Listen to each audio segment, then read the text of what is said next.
गाईस, तुम्हाला जर आठवत असेल किंवा तुम्ही सायकल चालवत असाल लहानपणी, तर आपण मोठ्या पाण्याने एकदम दबकं साचलेल्या रस्त्याने मुद्दाम जायचो आणि तिथूनच 17दा सायकल चालवायचो. आणि आता जेव्हा खरंच गाडी चालवायची असते तेव्हा जेन्युइनली सांगते, इतकुसं जरी खड्ड्यात म्हणजे पाणी असेल ना, तर असं होतं की बापरे, खूप मोठा खड्डा असला तर पाण्यातून गाडी चालवायलाच भीती वाटायला लागली आहे, माहिती आहे. म्हणजे 4 व्हीलर असेल तर सेफ वाटतं, पण 2 व्हीलर असेल तर गॉड.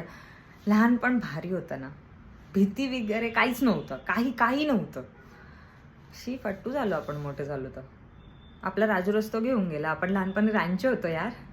पण यार रस्ते पण तसेच होते असं म्हणायलाही हरकत नाही. पण तरी यार भित्रड झालो आपण. म्हणजे मी अवॉइड करते पाणी असलेले रस्ते. असं वाटतं ओ बाबा, गाडी खड्ड्यात बिड्ड्यात गेली तर, गाडी स्लिप झाली तर फाटू. शी बाबा, मोठे झालो आपण.